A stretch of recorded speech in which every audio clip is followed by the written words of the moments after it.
Have you ever reacted to something small with an emotion that felt much too big? A late reply feels like abandonment.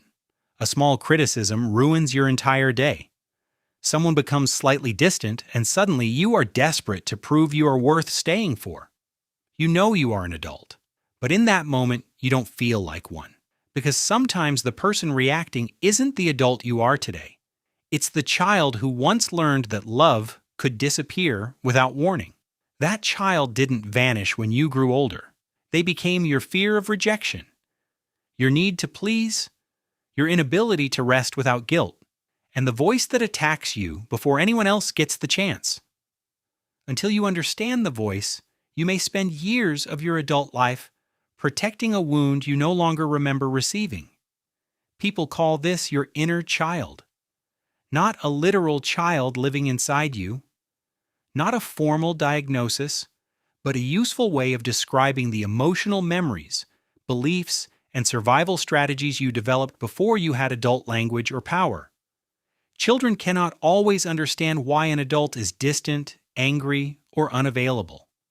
So they often personalize what they cannot explain and arrive at a painful conclusion. Something must be wrong with me. The event ends. The conclusion remains, and you carry it into every relationship, every criticism, every moment of silence that feels just slightly too long. You didn't need a visibly terrible childhood to carry these conclusions. Maybe you had food, birthdays, and parents who loved you, but perhaps sadness made people uncomfortable. Anger was punished. Achievement received attention, while your inner world went largely unnoticed. You learned that being good meant being easy. So you became quiet, useful, agreeable, or fiercely independent because that version of you created the most safety. What protected you in childhood can quietly imprison you in adulthood. Every wounded child carries what becomes an invisible rule. Don't need anyone. Never make people angry. Earn love by being useful. Stay small, and you cannot be humiliated. Leave before they leave you. These rules once had intelligence. They helped a powerless child adapt to an unpredictable environment. But your nervous system may still be following them long after the original danger is gone. So a partner asks for space, and the old rule fires, you are being abandoned. Your boss corrects your work, and the old rule fires, failure makes you unlovable. A friend is disappointed, and the old rule fires, fix their feelings immediately or lose them. The present provides the trigger. The past supplies the meaning. That is why your reaction can feel faster than thought. You are not only responding to what happened, you are responding to what it once meant to someone who had far fewer choices. And here is the part that stings. As an adult, you may be doing to yourself exactly what was once done to the child you were. If your feelings were dismissed, you may now dismiss them first. If affection depended on achievement, you may refuse to rest until you have earned it. If mistakes brought humiliation, your inner voice may punish every imperfection relentlessly. You carry the original critic's job inside your own mind. You abandon yourself automatically, then wonder why no amount of reassurance from others ever feels like enough. Healing your inner child doesn't mean endlessly replaying the past. It means ending that repetition. It means becoming the adult your younger self needed. Someone who listens without judgment, protects without conditions, and corrects without humiliating. Start with the moment you feel activated. Before you send the message, over-explain, shut down, or disappear or pause. Ask yourself one question. How old do I feel right now? Not how old are you? How old do you feel? If the answer is 8, 12, or 15, an adult situation may have touched a younger emotional state. Place both feet on the floor, look around the room. Name where you are and what year it is. Remind your body. This feeling is familiar, but this moment is new. Then separate what happened from what it awakened. What happened might be, they haven't replied for 3 hours. What it awakened might be, people always leave once I care. Those are not the same statement. One is an observable fact, the other is an old prediction. Your fear deserves examination before it becomes a decision. Don't silence that younger part. Just stop handing it the steering wheel every time it gets frightened.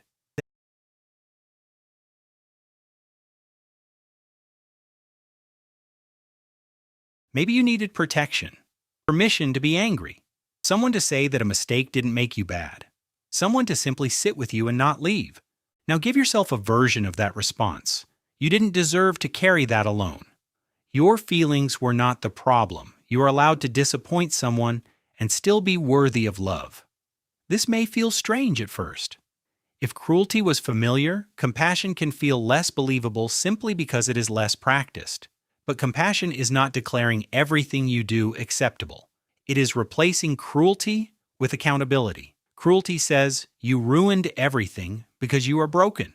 Accountability says, you made a mistake, let's understand it and choose differently. One creates shame and freezes you. The other creates movement.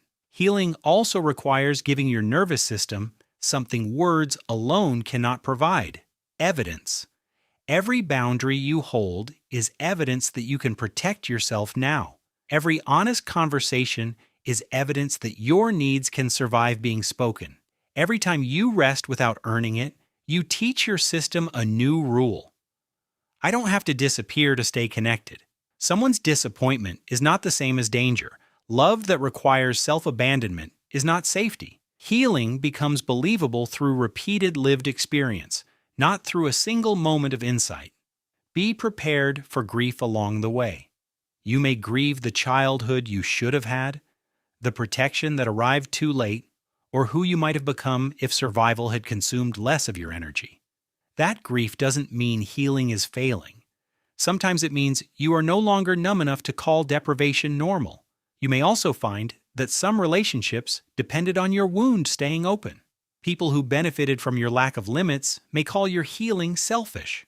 People comfortable with your silence may struggle when you find your voice. That reveals what role you were expected to keep playing. Healing changes relationships because it changes what you are willing to abandon in order to keep them. You don't heal your inner child by becoming a perfect adult.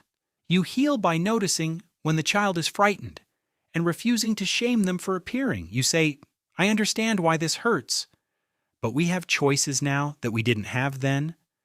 That sentence holds both compassion and power. The past explains your patterns. It doesn't have to command them. You may never receive the apology or the acknowledgement you deserved. But healing doesn't require permission from the people who caused the wound. It begins the moment you stop repeating their treatment inside your own mind. Your inner child is not the weakest part of you. It is the part that survived before you knew what survival meant. It learned to please, hide, perform, and stay alert because those strategies once kept you safe. Don't hate that child for the habits they gave you. Thank them for getting you here. Then gently tell them their job has changed. They no longer have to earn love by suffering. They no longer have to stay invisible to be safe. They no longer have to run your adult life from a room in the past. You are here now, and this time, they are not alone. If this landed, comment, I am choosing a new rule, and send this to someone who became strong too early. Because sometimes the beginning of healing is simply realizing that the child you have spent your life criticizing was never difficult. They were adapting, and now, at last, they deserve more than survival. They deserve you.